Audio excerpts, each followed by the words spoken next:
Good morning to everybody. I am Alessandra Venturini, the holder of the Jean Monnet Chair on European Migration Studies. I'm very glad to open the fifth lecture of the seminar Mineu, Driver of Migration in the Neighborhood of Europe, and to welcome Ummuhan Bardak, who is an old friend, a dear friend, who is a senior researcher, senior analyst at European Training Foundation, at least since 15 years. And she is expert of the Mediterranean and the country in the neighborhood of Europe, and especially in the field of employment, education, training, vocational training. But I want to take more time. I will give to her immediately the floor. Ummuhan, the floor is yours. Thank you very much for accepting the invitation. What is going on at the global level in the sense of labor market education related developments, and I will try to position these countries, the region, with a global perspective. And then I will give you some basic information and statistics on some of the indicators on education, training, and employment. And after which I will try to connect this picture with the migration trends. I hope that it will be interesting for you. And please feel free to stop me anytime if you want specific questions, or you can write your comments and questions on the chat. Okay, let me start with the basic reminder that you all know, which is about the accelerated changes at global level that affect all countries. You see in the screens, so I don't need to read them all, but my point here to show this slide to you is that also South Mediterranean countries are affected, exposed and affected by these changes.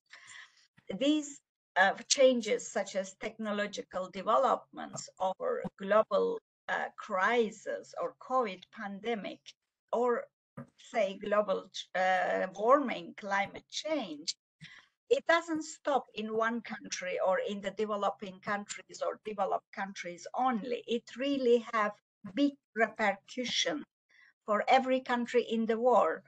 Look at geopolitics or wars we are experiencing recently with Ukraine, I mean, Russia occupying Ukraine, which has big repercussions on the food security in the all other a bunch of countries. The same with climate change or demographic trends or migration. So just to remember that every country is affected by these changes. My second point again, which is focused on the trends on the labor markets, is again, there are a bunch of changes which are affecting the jobs and employment patterns deeply on the labor market. They are also quite universal.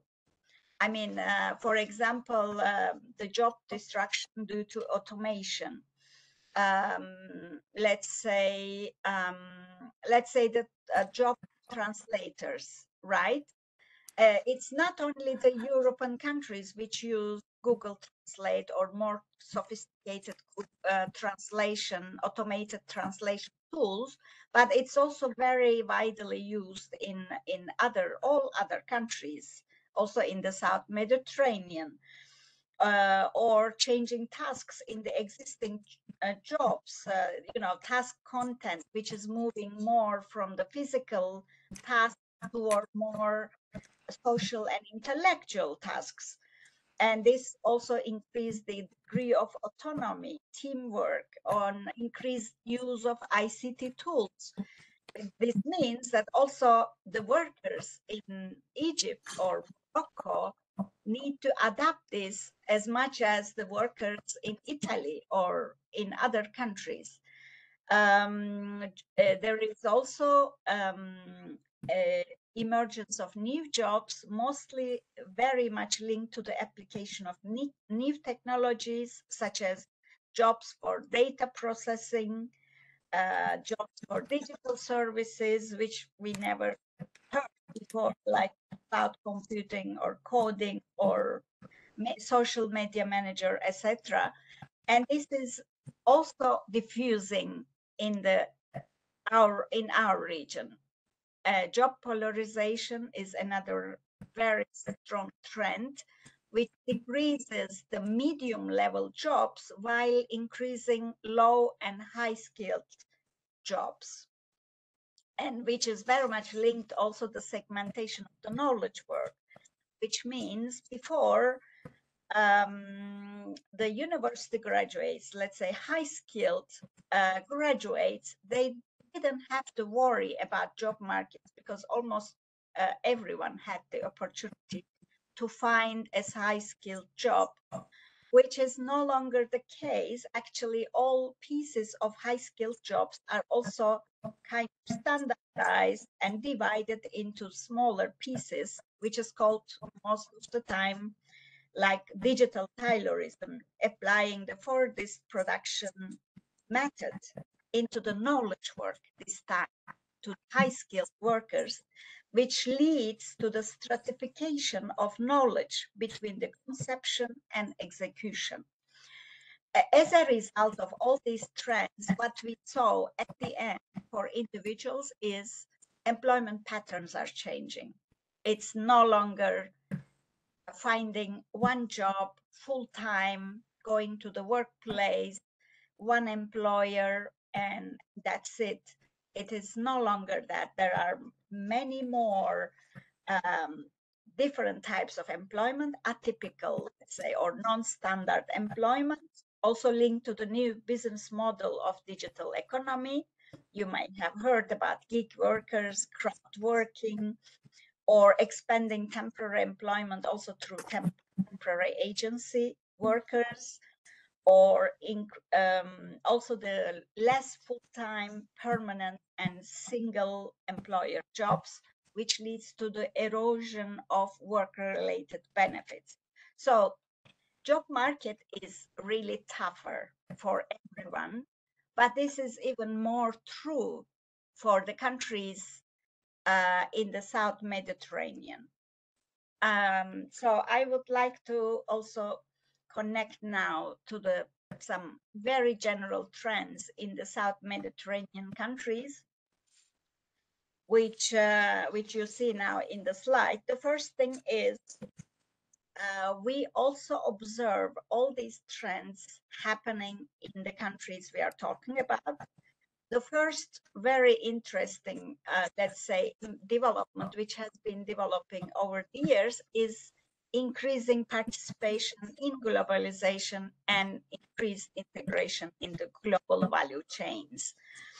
If I have to make a special example, what we see most is countries like Israel, but also Egypt, Morocco, Tunisia are quite important part of several global value chains, especially in manufacturing, like electronics, motor vehicles, plastics, chemicals, metals, textile. You know, Egypt, for example, it has been, but also Morocco, Tunisia.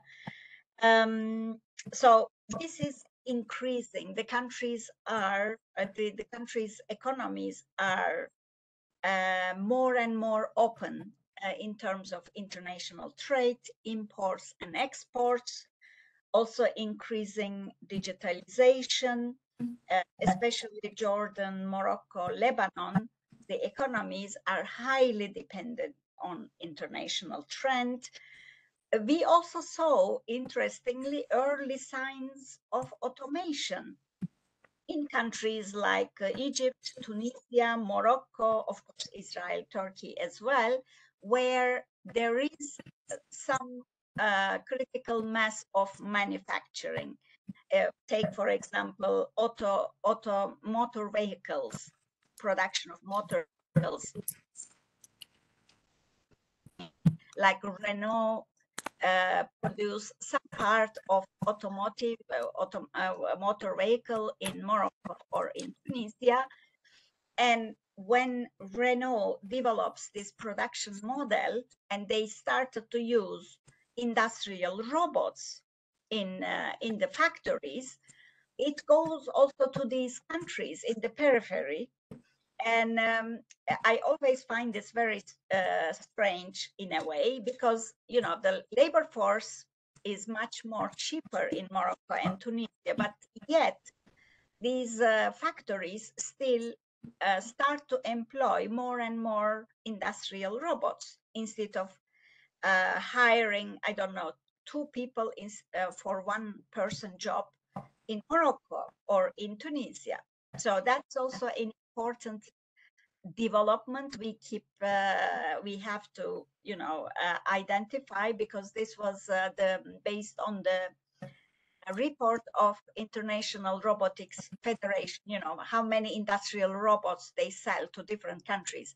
Turkey came actually in the first 20 country who bought highest number of industrial robots, which is really interesting if you think of the cheaper labor costs in these countries. Other third development, what we see basically is slow economic growth with several other, let's say, characteristics of the economy. I would like to show you here one table which gives you the GDP annual growth rate in different countries from 2017 to 2023, which is the growth forecast made by IMF. As you see here, for example, I mean, most of the time growth is quite slow and low, like Algeria or Tunisia, Lebanon, Palestine, and very erratic as well in the case of Lebanon, Libya. Of course, for the year 2020, which is the pandemic year, it's obvious that the economies were strongly affected by the COVID pandemic, like all other economies in the world. But even before the pandemic, several countries were growing around 1 to 3% margin, basically. And an important part also of this story is the strong duality or segmentation in the economies and low productivity, basically, which is mostly linked to the very high share of micro and small enterprises. Coming to the labor market, I would like to also show you two graphs. Sorry, may I ask you a question, Ummuhan? Yes, sure.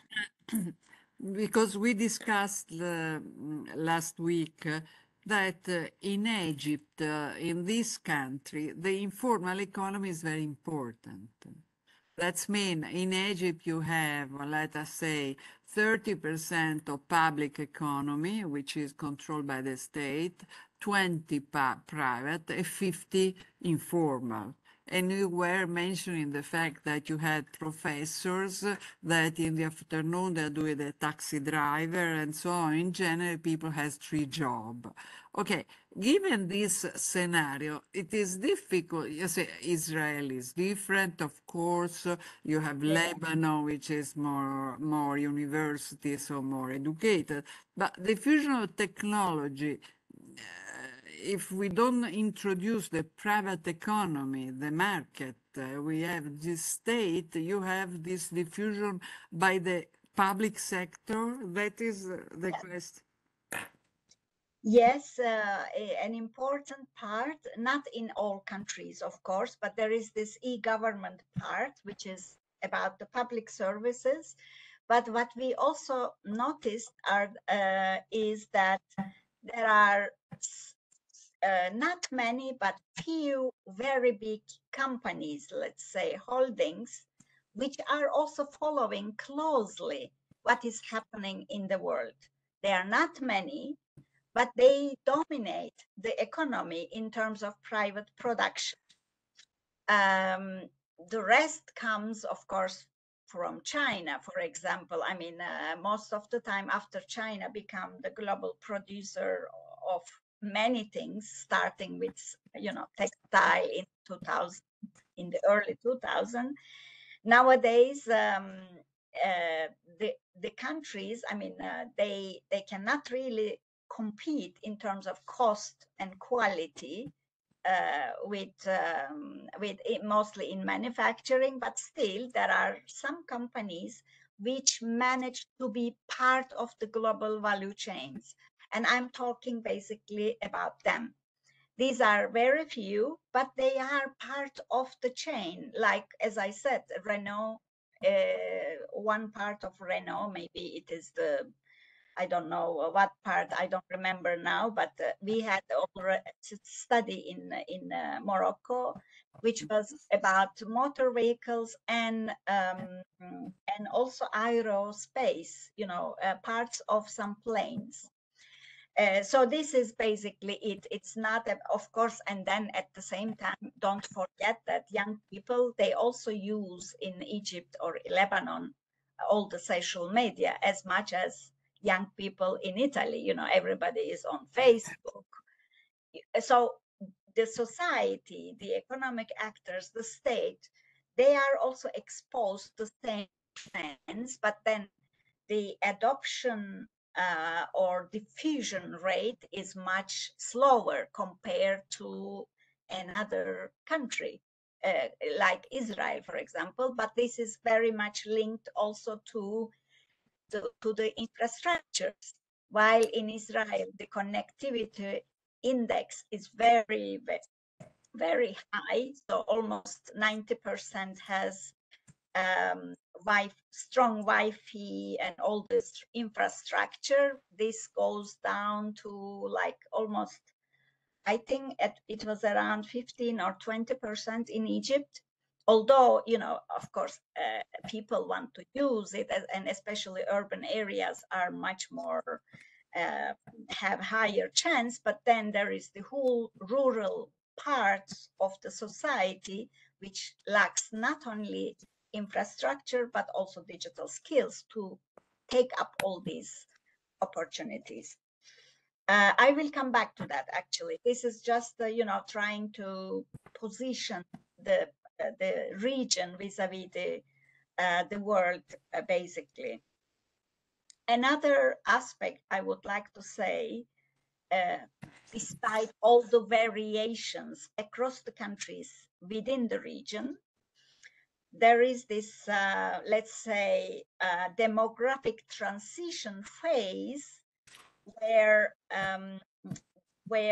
the population growth is slowing down, definitely, but at the same time, health services and better care, so everything has increased. So the average expectancy rate is also rising, and this youth bulk is one of the highest now in these terms, I mean, except sub-Saharan Africa.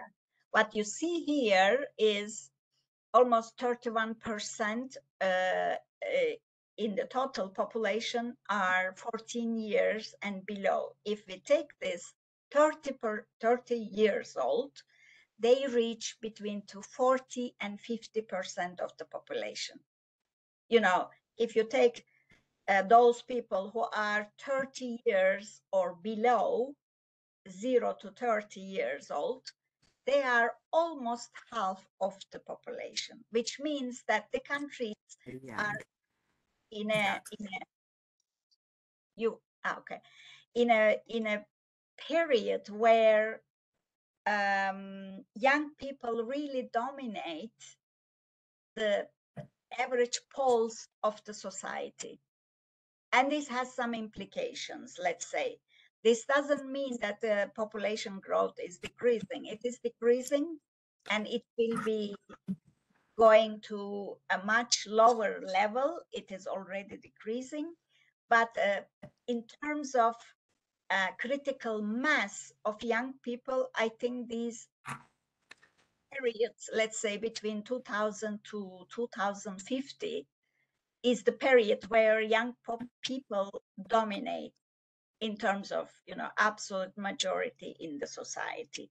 Here you see also the median age by countries, and there you can see also the differences, because the darker the color is, the more, let's say, elder the average median age. And as you see here, you already see Tunisia, for example, just in the middle of North Africa, they have a higher median age compared to Egypt or Jordan. But then, as you see below the North Africa, there is the whole continent of Africa, which have much younger populations, which means that these countries, I will come back to that, will be even more countries of destinations in the future. It's unavoidable. There is no other way that this could happen, basically. So these countries, North African countries, are already transit countries and becoming destination countries, but this phenomenon will simply increase tremendously in the future. Another aspect maybe is the continuous exit from agriculture, which has also very important implications for the societies. Well, what you see here is the percentage of labor force employment, basically, in agriculture. I will show more on the other sectors as well, but basically, North Africa has been agricultural producer countries for a long period. However, this has been changing very strongly in the last 2 decades, let's say. I can tell you already that I remember like 40, 50% of employment rate in Morocco just 10 years ago. Today we are talking about 30, 38%. So there is a very high exit from agriculture to other sectors, which is also linked to the urbanization. Rural people exiting from rural areas, coming to the cities.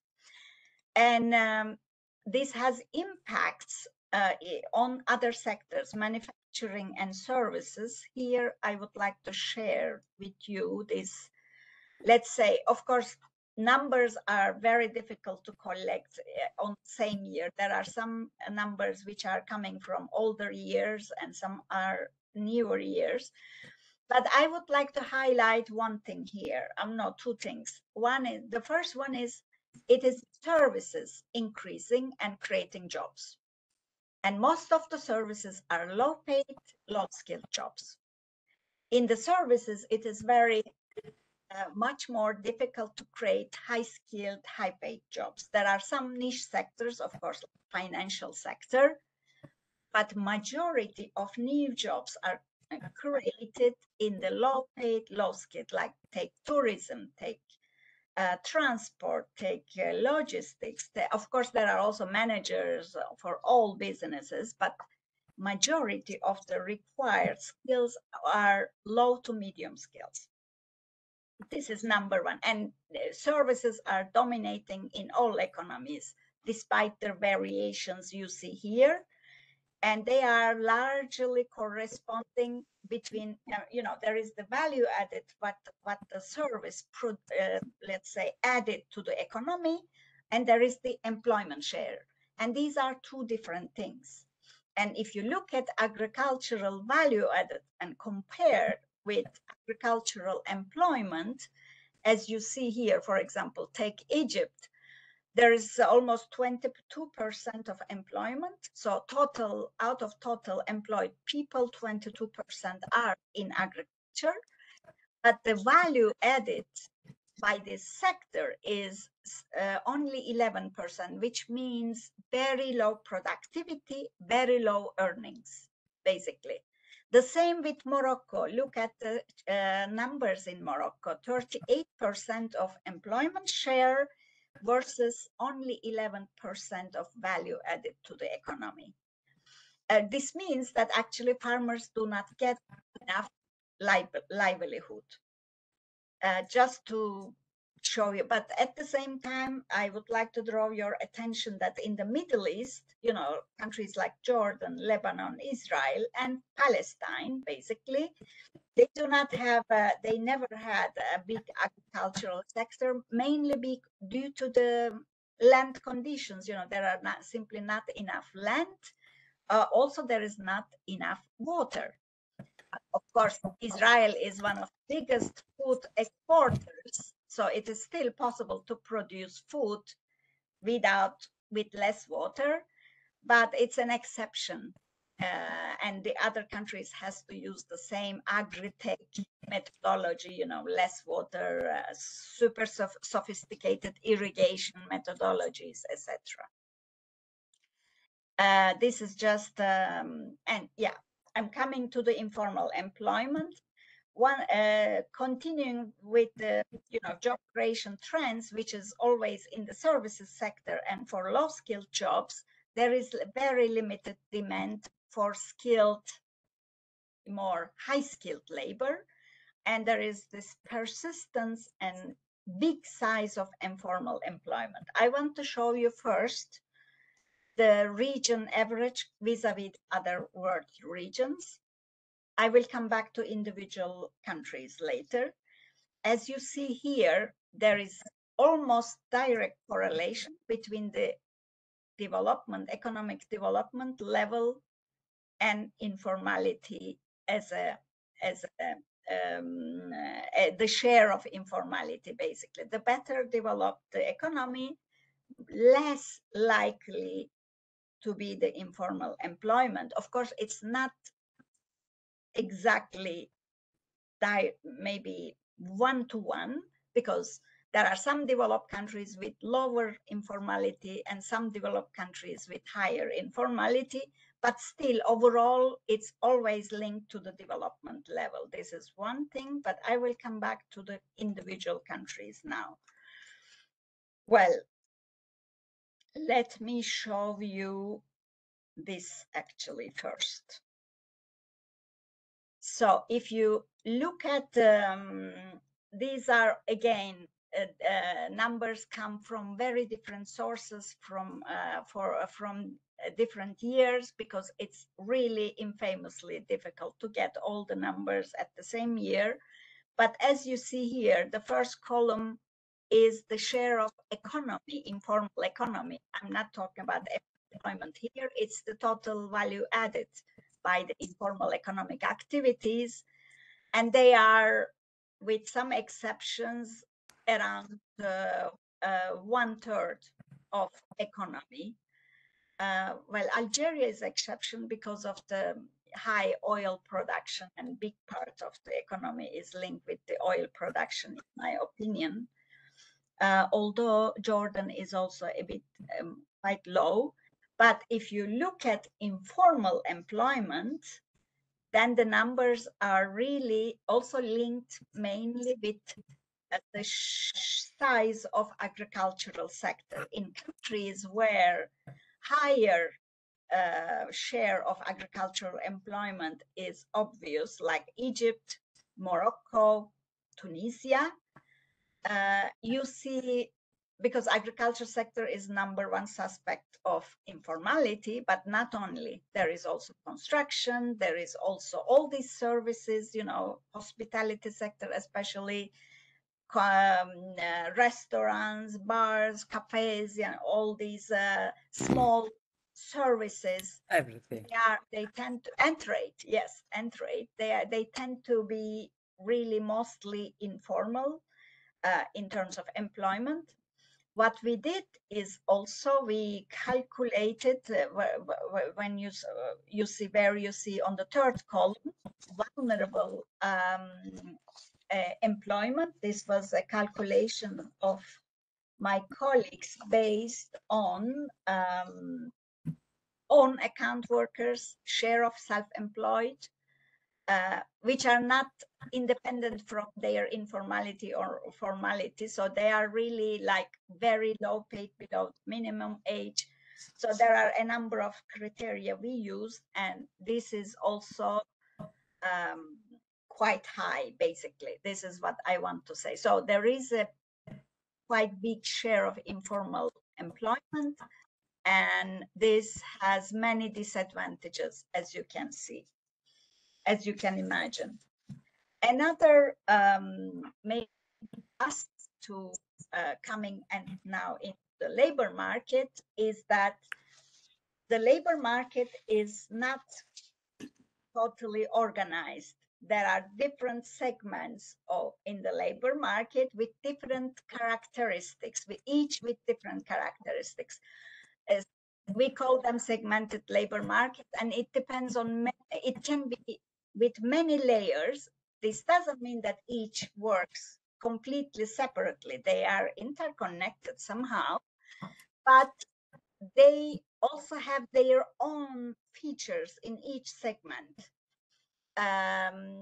The first, let's say, in terms of labor market indicators, the first characteristics is the low labor force participation, which we call it activity rate. So the share of working age population who are economically active, which means either employed or unemployed, so actively searching for a job, they are less than half of the working age population. You know, working age population is normally between 15 to 65. In Europe, we started to count 20 to 64. Basically, the assumption is that those who are between 20 to 64 years old, they are supposed to work. You know, this is the starting assumption. Then out of this working age population, let's say in Europe, on average, 65% of them are working. This is Europe on average, which is very different in Italy compared to Sweden, of course. But I am talking about the averages. In the case of SEMET, we have statistics for 15 years old plus. So the working age population is taken as 15 years plus. And in Algeria, only 42% of this age group are either working or unemployed by seeking jobs. As you see, the numbers are going really low in case of Jordan, Egypt, Lebanon, Palestine as well, all countries except Israel, but it's different as we know. The main explanation for this is, as you see in the second column, the low female activity rate. This means, again, in Algeria, is, as you see, female activity rate is at almost 16%, 1/6. So out of 100, only 16 women are economically active. I mean, among the working age population. Again, we are talking always about the working age population. Active means either employed or unemployed. The inactive ones, they are not in these statistics, completely out. But male activity rates are quite similar to the other countries, as you see. I mean, like 65% in average, almost reaching to 66, 70, or 68. So it is okay, but because half of the society is somehow neglected, and there are many barriers for this half of the society to be part of the economy, the whole country is punished at the end of the day. In the third column, you see the unemployment rate. They are pretty serious, but this is total unemployment rate. And there are more, some countries with higher rate, which are Jordan and Palestine, basically. You see here. But what is really dramatic is the youth unemployment rate. And that is our topic, basically, because it is extremely high. In some countries, like half of the youth, like Lebanon, for example, it is similar, 40% in Jordan. The numbers you see in brackets are coming from different sources because we are trying to get these statistics from the national statistical offices, and some offices are very good in sharing with us, like Palestine, for example. Our statistics, I believe, is correct. 42% youth unemployment rate. But then in countries like Lebanon, they don't have regular labor force surveys. All these statistics normally come from the labor force surveys, and it is very difficult to get these numbers in countries like Lebanon. Then there is this last column I would like to enter, but I will come back to that as well later, is the needs rate, so-called needs rate, which about young people, 15, 24 years old, who are not in employment, not in education, not in training. Basically, we don't know what they are doing. They are not in the system of employment, education, or training, basically. And this is also very high, as you see, around between 25 to 35, basically. It changes from country to country. But again, for this needs rate, big part of this needs rates is linked with the woman, young women who are inactive. May I ask you a question?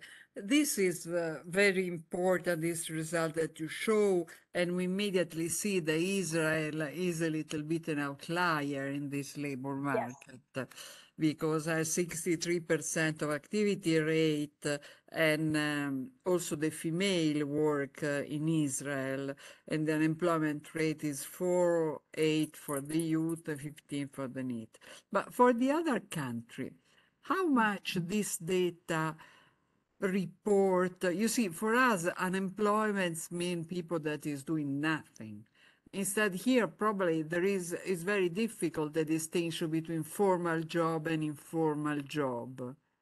True, true. This NEET, are we sure that these students are not NEET in employment, NEET in education, or they're just working informally?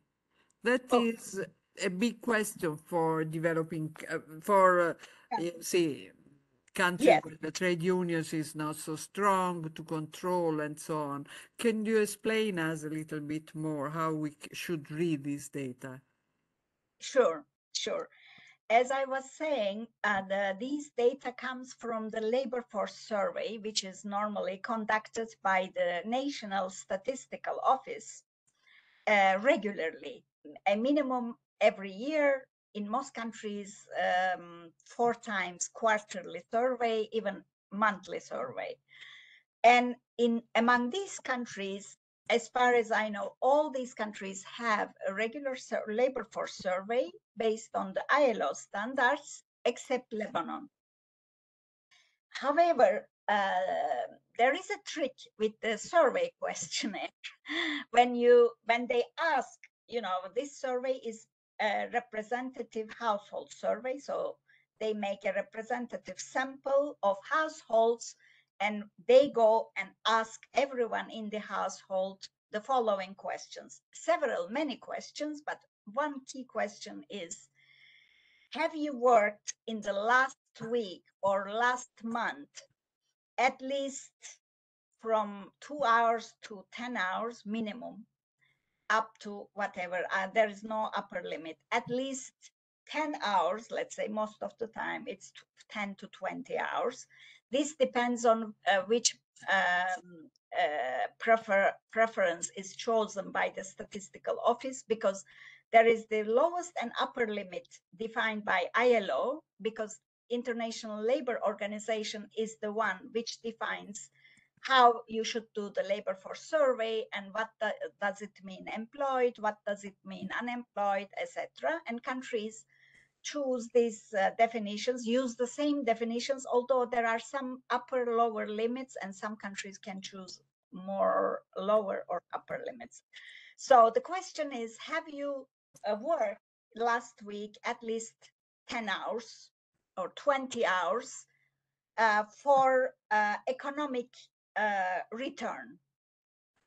And they don't ask, have you worked informally or formally? Normally, you shouldn't ask that. If the labor force survey is done properly, nobody asks about the nature of work explicitly, but they ask questions indirectly to understand the degree of informality. For example, they ask, did you have health insurance? But this would be like at the end of the questionnaire, so they forget about their work.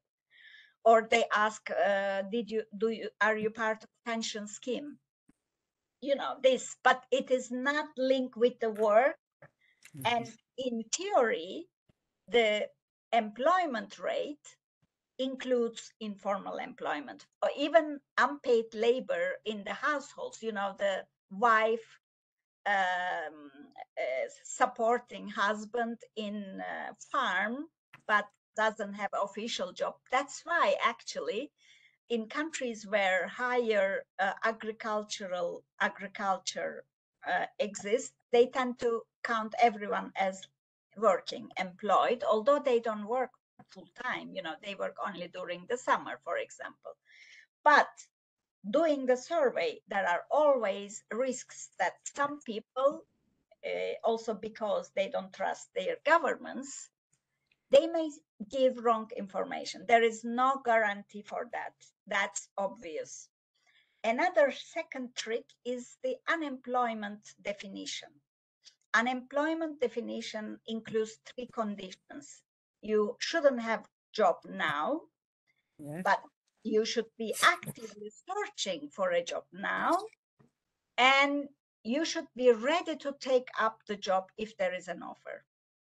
If you don't have one of these three conditions, you are not counted as unemployed. For example, you are a young person, you search for jobs for 2 years, you want to work, you don't have a job, and you can accept the job, but you simply gave up for job search because you believe that there is no job out. So you stop searching.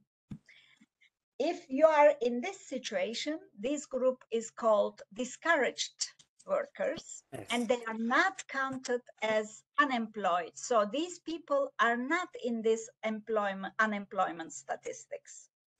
So if you add these discouraged people into the unemployed statistics, they will become even more. These are the minimum, let's say. Yes, I mentioned about exclusion of women, high unemployment rate, high share of vulnerable employment. And then, of course, in this situation, in some countries of the region, they are infamous with larger share of public employment because it's part of the employment policy of the states.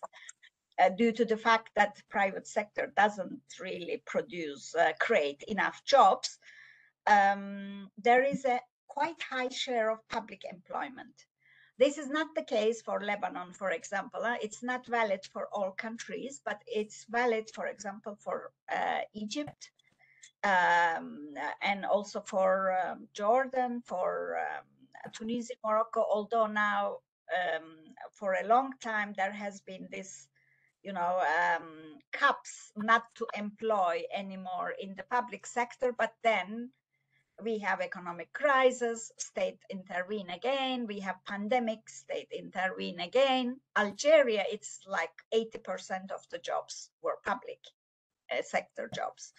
So this is also another interesting feature, and it is basically the only opportunity for a more regular, safe jobs, although they are not the highest paying jobs. Coming back to the human capital pool, the skills pool in the countries, also there is this lower educational attainment level in the population in general. In some countries, there is even this persistent illiteracy, and the famous one is Morocco, basically, I can tell you. Of course, illiterate people tend to be the old age groups, but even among the young people, I read recently that almost 15% among the young people in Morocco are still illiterate. And this is difficult to deal with, basically. And this is another, let's say, factor of developing countries, lower availability of human capital.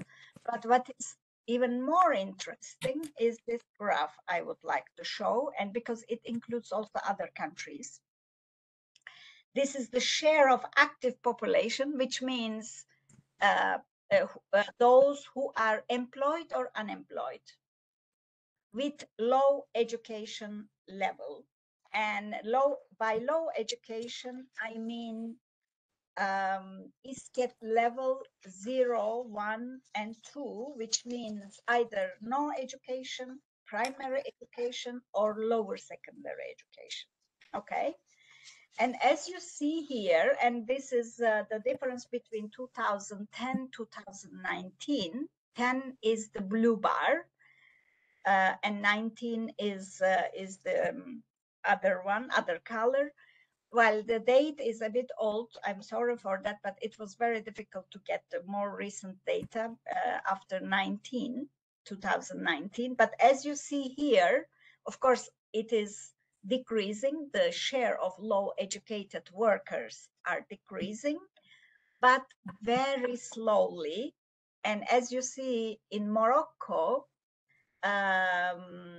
around more than 80% of workers, I mean, employed people plus unemployed people, active population, are having lower than upper secondary education. And this is quite a problem. The second one, DZ, is Algeria, then Tunisia, then Turkey, then PS is Palestine, Albania, and Egypt. The other countries are from other regions. For example, MD is Moldova. As you see, their share is like 16% with low educated. While their labor market is also bad still, because it doesn't create really a lot of high-skilled jobs. So what we see is a lot of skills mismatch, those university graduates working in medium-skilled jobs or low-skilled jobs. But this is a factor to take into account, let's say. Nevertheless, access to education is improving without any question. Universal primary education is achieved already for the children of today. Every child in the primary school age are going to school. The increased average years of schooling have increased. With big differences. For example, Tunisia or Jordan or Lebanon, they are much more successful in terms of, higher education of their population compared to countries like Morocco, Algeria, maybe a bit less, but Libya for sure. But on average, let's say, average years of schooling in the region for the regional average is still lower than 10 years, that's for sure. My calculation is around 7 years, but it may be slightly different. Maybe it is 8 years, and it depends on the country. In Tunisia, it is 8 years. In Morocco, it is 4 or 5 years, etc. And we also see an increasing share of secondary education enrollment. I mean here, especially upper secondary, because lower secondary is likely to be part of the compulsory education, until the age of 15, let's say. But after 15, there is quite a number of people who are dropping out from the school. And the enrollment rate as well at this ISCET 3 level, which is upper secondary, is around 75%. It's not yet maximum. This is regional average again. There are some countries lower. Most importantly as well, that the share of vocational education and training. Here I would like to show you again a graph. The share of vocational students in the total upper secondary education level. And the lowest share of vocational students is in Palestine among all ETF partner countries. Only 3%, 3 students out of 100 are in vocational study in Palestine. The rest goes to general education. Then in Tunisia, it is 9.6%. In Jordan, 10%. In Morocco, 16%. Most of as you see, Libya, Lebanon, 26%. Most of the South Mediterranean countries, they have the smallest share of vocational studies. The only exception in this list is Egypt, where you see that almost close to half of the students are going to the vocational schools because it is school-based. It is the only country which integrate vocational studies into the secondary education. So basically they have the upper secondary schools, but half of them are also teaching vocational skills in addition to the general skills. The other half are more academic. So that is the reason. In the other countries of the region, vocational studies are completely left out from the general system. They are not part of the general system. They are separated.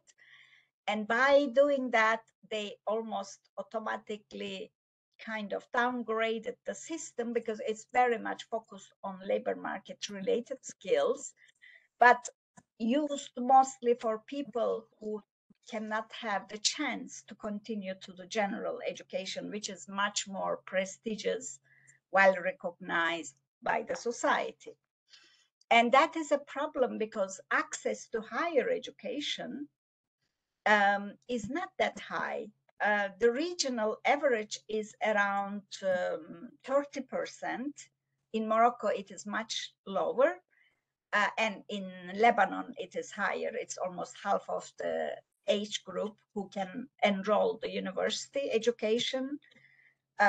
In Morocco, only 20%, but a regional average, as I said, it's around 30%. But this means that other 70% left out the education system with only basic general education. So they are left without any labor market related skills. And they are the biggest group, youth group, with the highest, let's say, problems, let's say.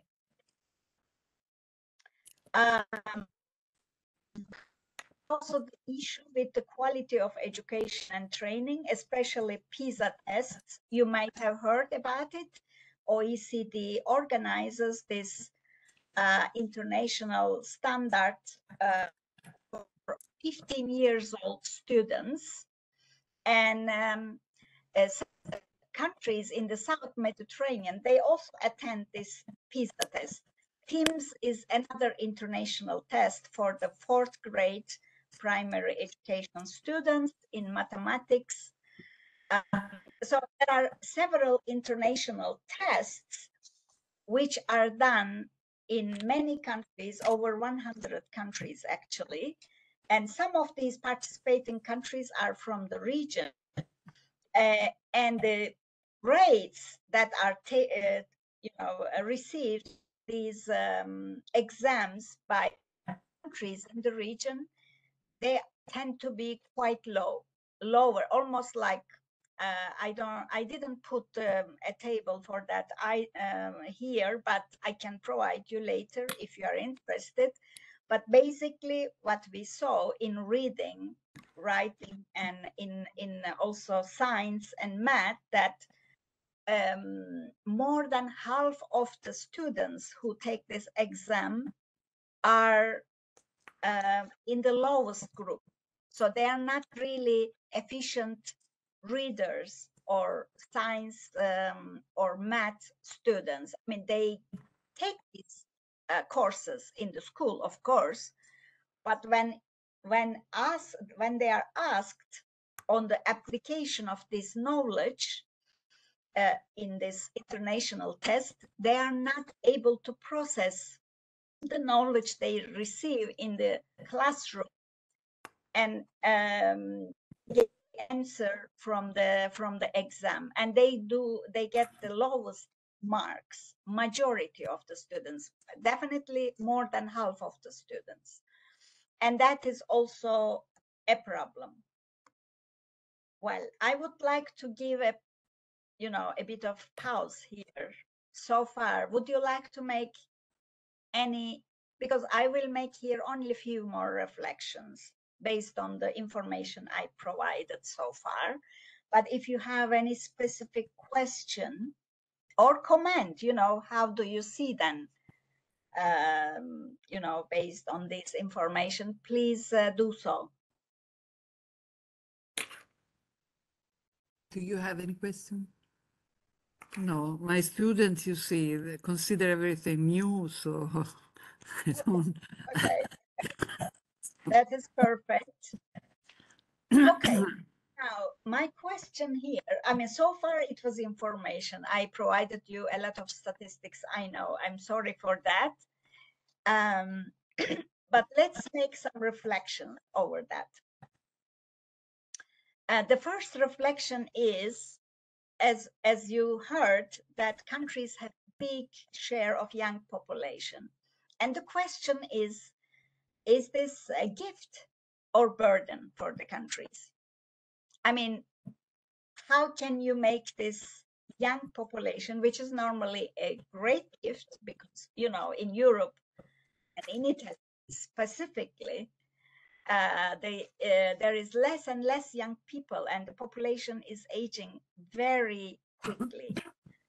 And young people are supposed to be a gift and, demographic dividend for the economy. Why it is not so? Or why, when we talk about South Mediterranean, we always talk about this problematic youth? That is, I think, first thing we need to think. Why youth is a problem, which shouldn't be a problem normally. Well, I think that youth can be really a dividend economic opportunity and gift when the countries are able to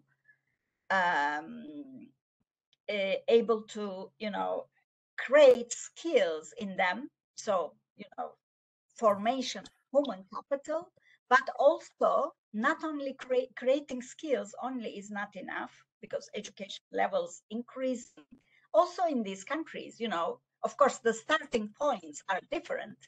They started from very low level, but still the education levels are on the rise. It's getting better and better. The slower pace if you compare it with Eastern Europe, or even these Asian countries like I don't know, China, Singapore, Korea, all these Asian countries. Of course, they're not even in the race basically, but still. But why then they are not? Oman, for instance, Morocco was able to reduce to zero the analphabetism.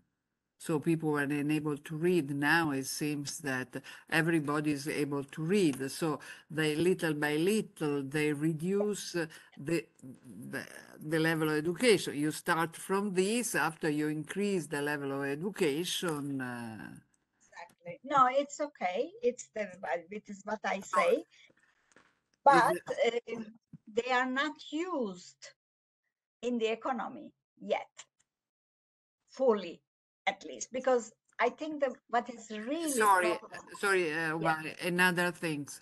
The Ah, yes. fertility rate in the North African country is very close to replacement rate. So Yes. yes, and this is also important because the future youth will be more or less of the same Yes. size of the present youth. This is a very important starting point for the educational system, that the school that we have are the one that we will need in the future. Will and so you can really try to build the human capital of the population because you have a more stable population. Yes. Yes. It is true. But I'm talking now in the though for those who are in the age group 15 to 30. Yes, So how do we use them more efficiently in the economy? Because I think the missing link is the lacking jobs here exactly. in this let's say equation. Another point is that we tend to think that young people, they are one block. They are all the same. No, And if young people want something they can achieve, it's they can come all together because simply because they are young people all. It is not true. And that also is very important to take into account when there are these political scientists who equate having high share of young people with more political turbulence, instability. There is this famous theory, and there are some maybe historical examples that they can, even Europe, in the 19th century, 18th, 19th century. But um, it is extremely difficult for young people to be together and to do something all together, even protesting something, bringing all young people together because their interests are as different as their background. And what counts, some of the youth are rural and they probably don't talk with urban young people. Maybe urban young people are do not take them into account seriously, or rich families versus poor families, or disabled youth, or school dropouts, with low education, their perceptions and desires are not the same with a rich family, elite, the children of elite family.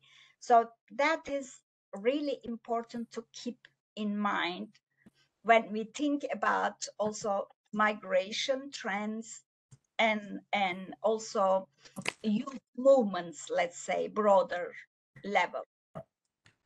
For example, we had made several studies, but the most recent study we made is this, you see in the slide, youth transition in the South and East Mediterranean.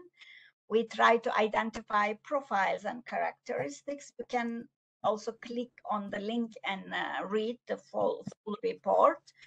But we, let's say, identified more or less these, let's say, 4 groups. There are more groups, but we could identify only this because it was a limited budget research. But there is one group, for example, which is kind of more likely educated, unemployed youth, mostly involving university graduates, but also some upper secondary graduates. And they have a very difficult transition from school to work.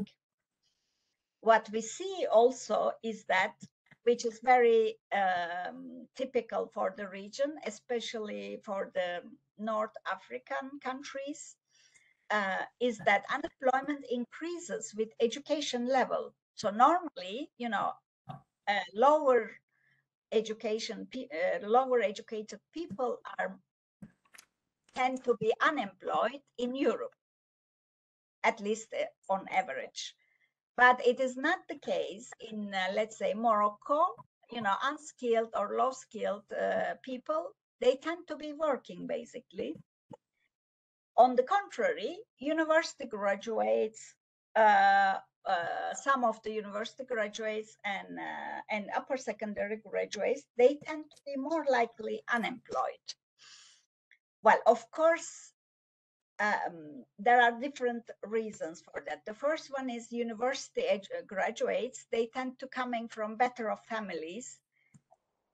And the families, they can support their children if there are not good jobs in the market. Because there are also other aspects on the story. If you take a very low skilled job, I mean, not decent job, as a university graduate, it has some scaring effect for their future, which is very much contrary to what happened, for example, in Nordic countries. Because in Nordic countries, any job you do is valued in terms of experience, but it's not the case in this at least in many other countries as well, that if you take a job that is below your level, it may have impact for your future. So they refuse to take bad jobs. Instead, they prefer to wait for the good jobs until they come up. And some of them, of course, manage to get a job. On average, waiting period is 2 years after leaving the school, basically, to get a good job. I remember the case of the women in Egypt when they went to university because they wanted a job in the public administration, the public sector. But Egypt was trying to reduce the public sector to give more space to the private sector. And so they had a degree and they were lining, waiting that there was a position in the public sector. So Yes. also the change in the quality of the expectation determine the queue. Yes, yes. There is, of course, when you have a kind of a family with better social connections, political, economic connections, still higher education pays off. I mean, I don't think it is wrong to say that every university graduate is unemployed.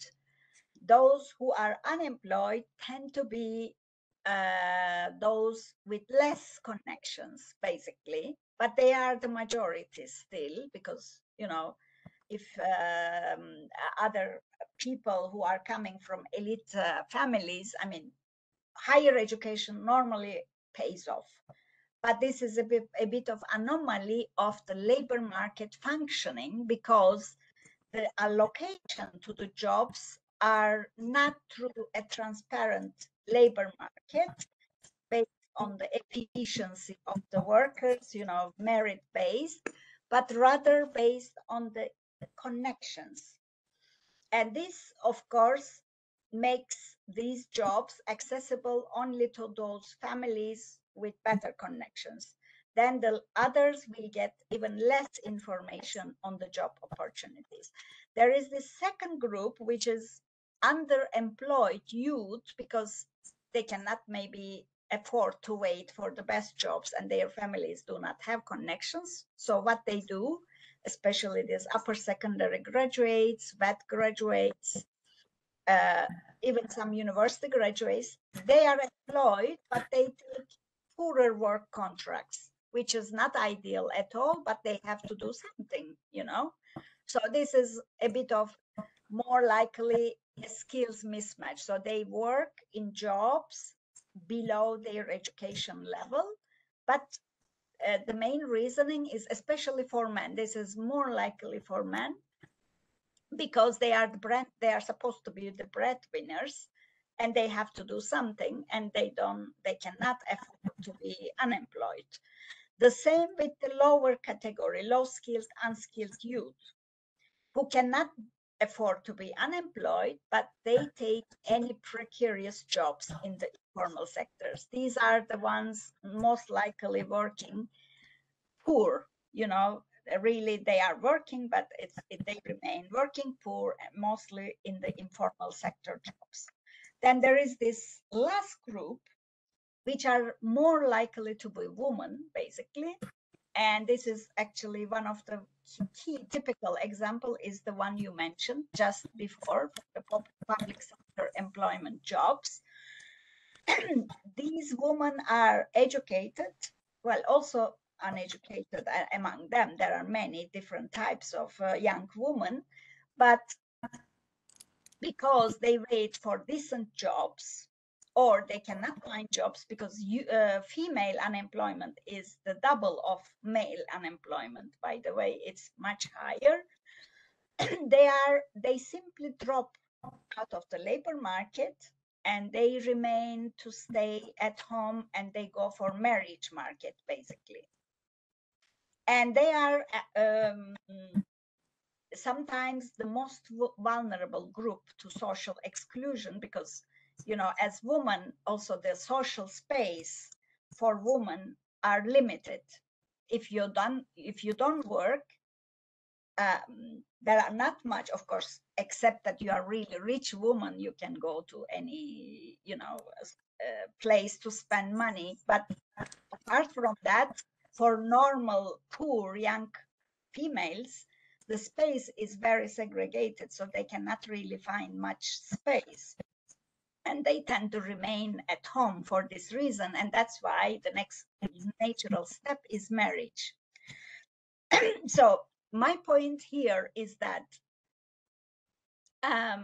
when we deal with all these issues to solve as a policymaker, we need to take into account each group and their needs separate, because we cannot say, okay, I'm opening everything to every youth. Then it is not really possible to solve the problems.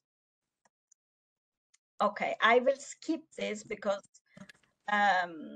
it's obvious, but I want to connect now in my last two slides to the migration. Thank you. Here you see the immigrant stocks for each country, and then immigrant stocks as well on the right, column. As you see, the countries are emigration countries still, although some of the countries become also seriously immigration countries, like Jordan, Lebanon, also Egypt. And Egypt will be more, Morocco will be more, Tunisia will be more. I think these are like Algeria as well. This is in the coming decades. I would say this is my, of course, foresight, but I think it's pretty logical to expect that. Yes. And some countries depend on remittances, especially in Lebanon and Palestine, also partially in Jordan. And main destination countries, as you know, for these countries are either the Gulf countries, especially for the Middle East, Jordan, Lebanon, Egypt partially as well. But for the North African countries, it's mainly Europe. It has been mainly European countries. Nowadays, it's getting more and more, America, Australia, etc. But I would like to draw your attention in my last slide, but I can change. Yes. One more slide to close is the linkage linkages or interactions between migration flows, human capital, and labor market functioning. As I forgot to tell, but most of the migrants are young people. You know that, I assume so far. It's obvious that young people tend to be more mobile, and it is the same from the region. And there is a continuous interaction between the human capital formation, labor market functioning, and migration flow. I have to make, as you see here, the figure that, for example, individual invest in human capital based on certain assumption, then look at the labor market opportunities, I mean, jobs, available jobs, whatever, opportunities available, and then compare it with the potential advantages of moving. The first thing, the comparison factors, as we see, this is based on a recent study we did in the Western Balkans. So that's why I didn't bring country examples, but only the schematic function of how these three functions together. But there are 2 points to make. The first one is, in the migration story, there are always 3 sides to the story: sending country, destination country, and individuals, individual migrants or families, you can also add them. And most of the time, we tend to discuss, oh, destination country put this policy, or sending country this policy, put this policy. But it is indeed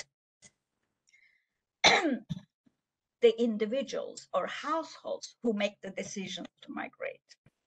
And the individual agency, in my opinion, is the strongest out of 3 in terms of, final decision to make an outcome of the migration flows.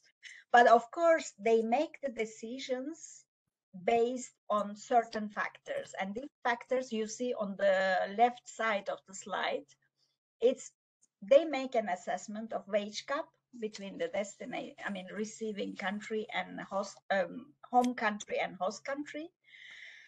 They compare their situation, labor force participation. Are they employed, unemployed, or underemployed? If they are underemployed, they want to simply be more useful, to be in a higher productive job. Labor force participation gap, labor underutilization gap, but also it's very much linked with the human capital differences between the 2 countries. For example, if the higher education gets much higher returns in the home country, maybe it is not that, the return, it's not a big difference to move the country. But if the middle education brings much higher returns in the destination country, actually these are the group most likely migrating anyway, those in the middle. And based on these comparison, individuals are making a final decision. Then immigration is definitely one of the change factors, especially for individuals and families. But there are some alternatives to migration, and it is actually increasing due to the number of online jobs. For example, platforms, teleworking, or remote work. Even if you work for a European country, there are now more and more opportunities that you can work from home. There are a lot of studies actually done on the platform work.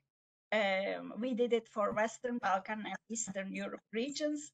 Now we are doing for CEMET recently, but the report is not available. It will be available soon, in a couple of months.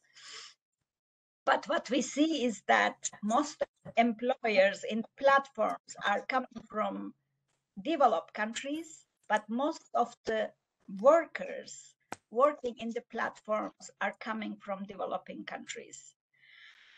And this is becoming another alternative job market for many people in many countries.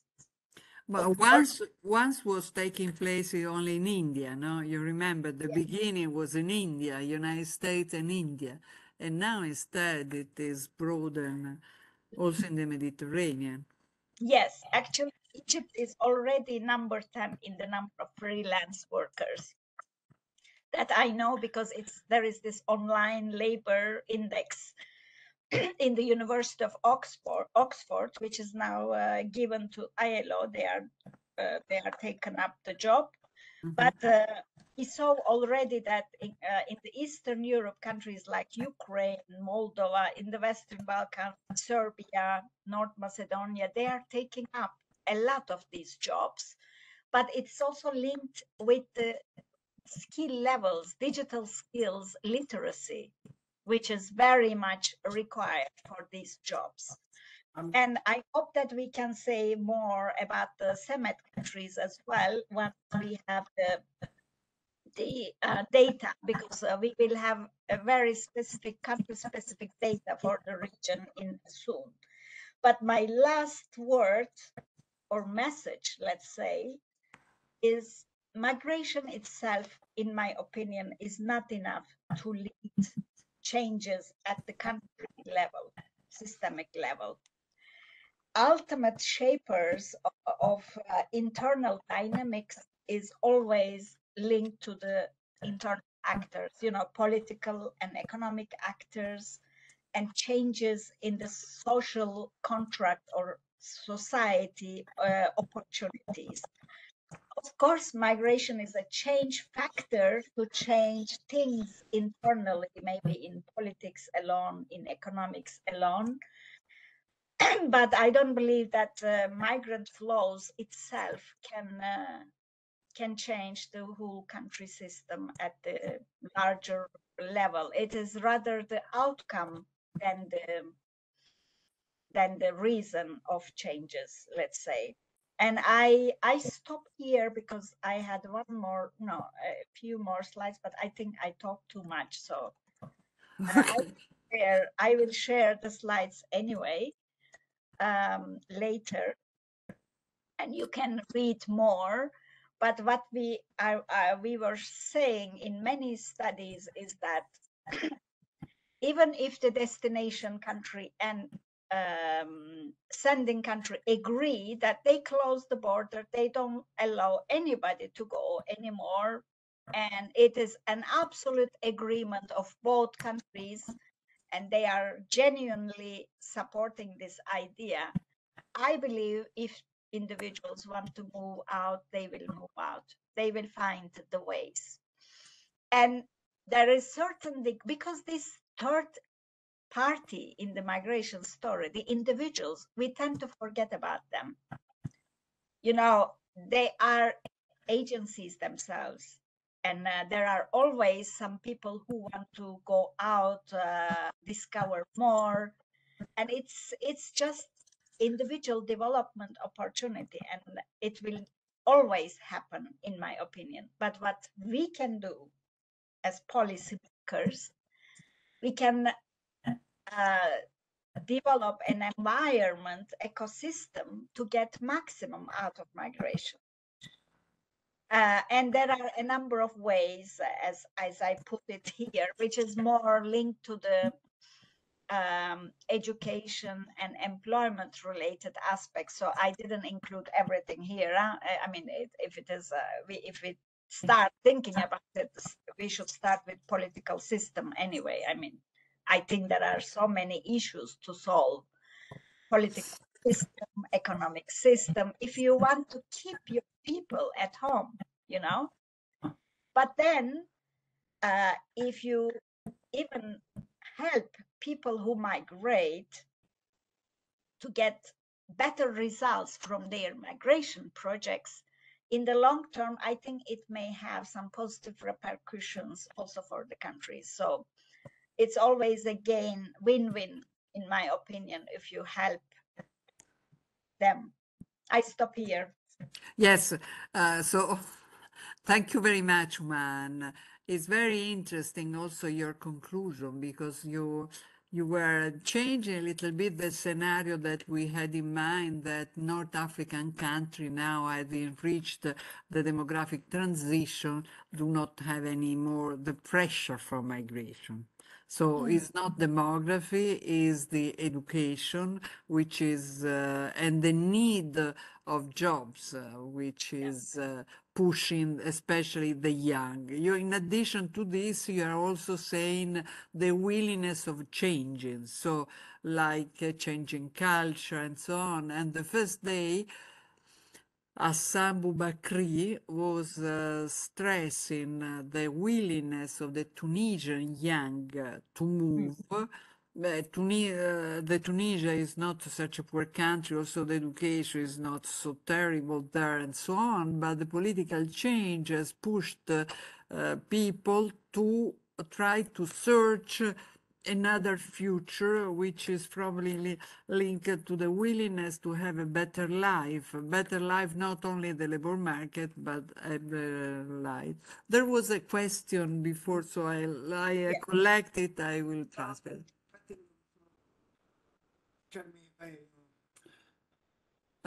Lo dica in italiano che io... No, volevo appunto riallacciarmi quando ha detto che ci sono adesso il mercato del lavoro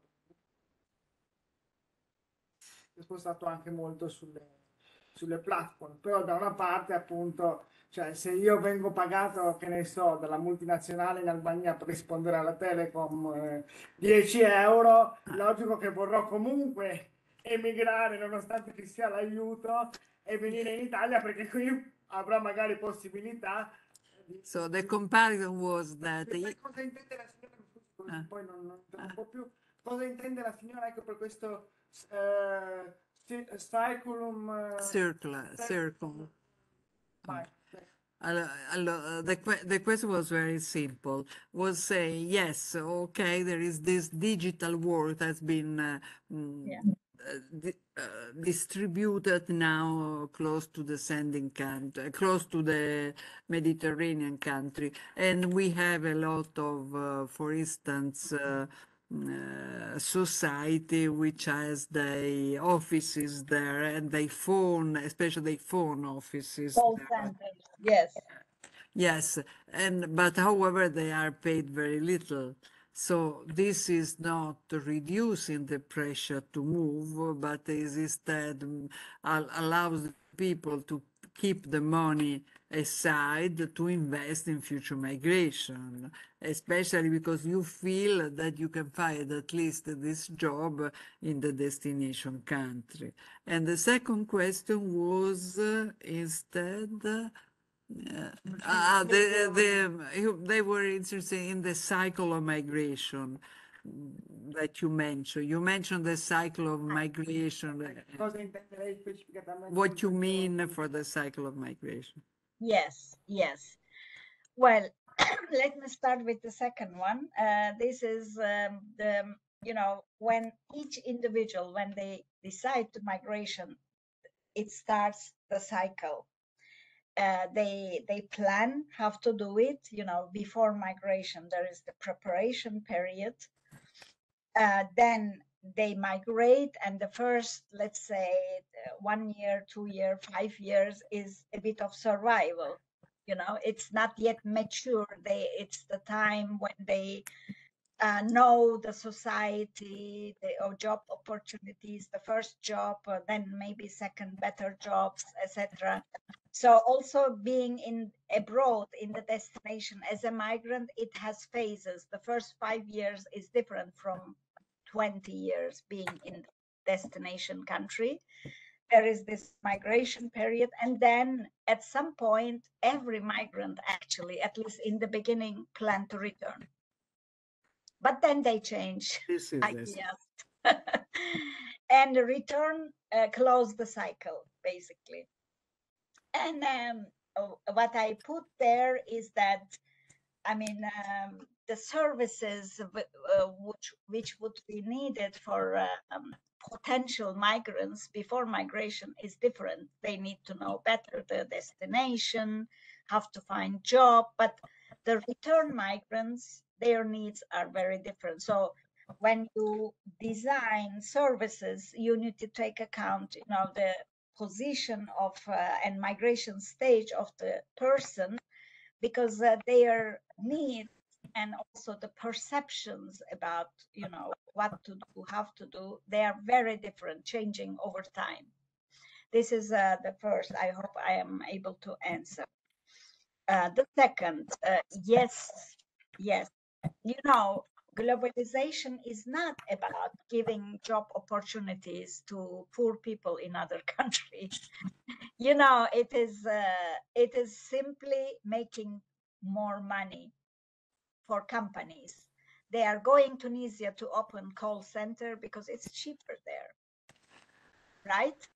This is the logic of globalization. What seems to be working, the only way of working is doing the job cheaper but with the same quality. This is what Singapore or China is doing now. Because labor cost is one of the factors.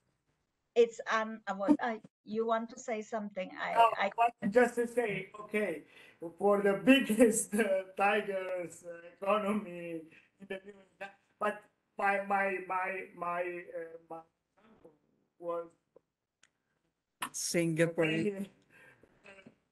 It's referring to the European Mediterranean neighborhood of European countries.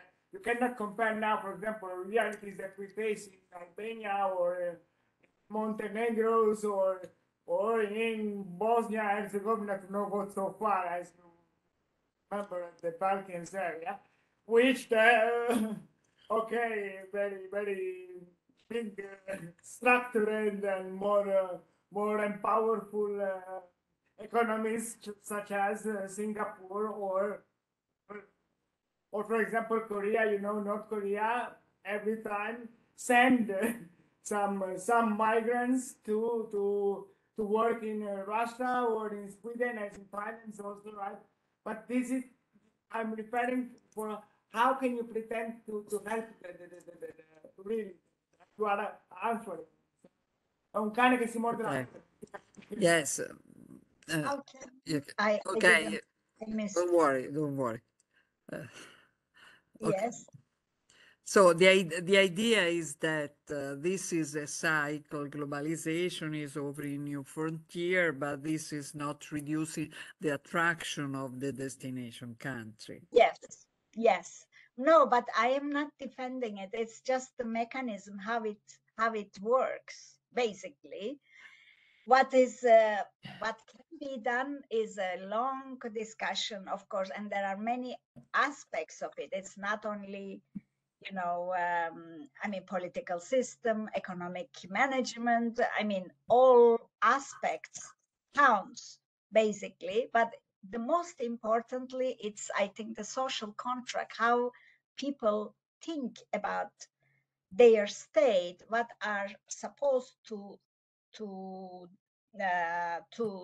do as citizens, and what you are supposed to get from the state as citizens. And once this, contract, or let's say overall agreement is broken, it's very difficult also to mobilize people around the objectives, then, because society is less cohesive, or even less. Tunisia is a case, no? In Yeah, Tunisia exactly. now, for instance, the political situation, the feeling of the citizens versus the government is less coherent, and people is thinking to move. Yes. Well, at the end of the day, I'm not, unfortunately, I cannot really offer one way out, because it is a $1 million question at the end of the day.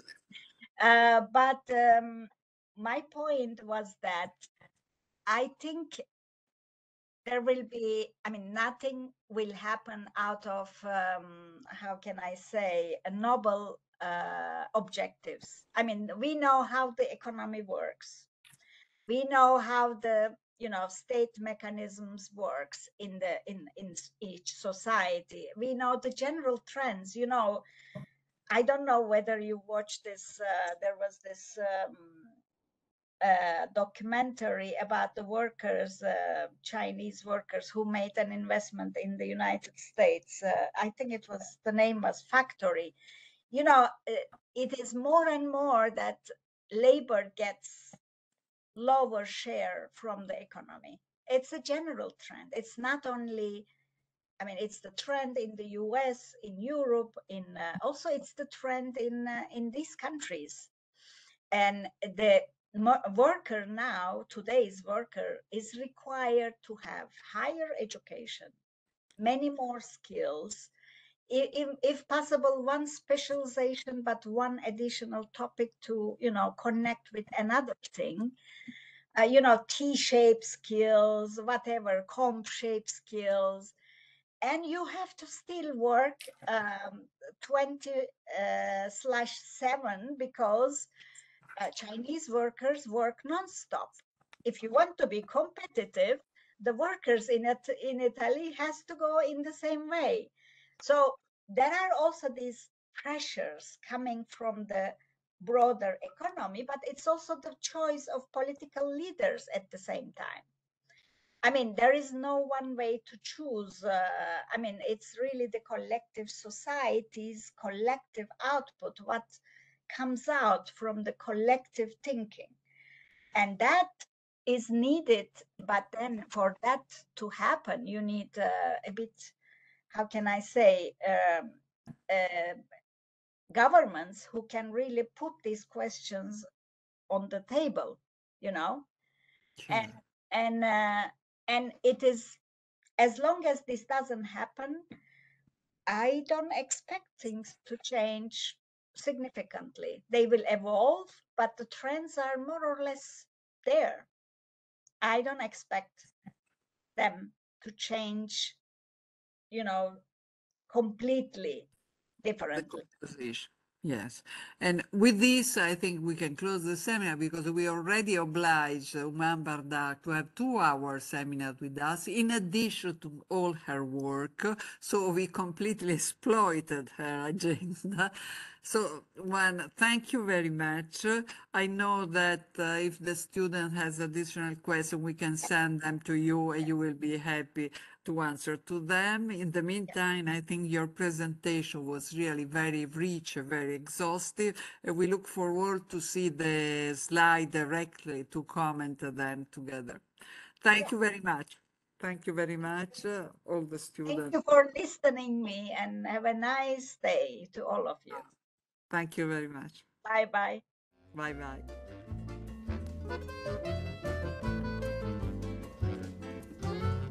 bye.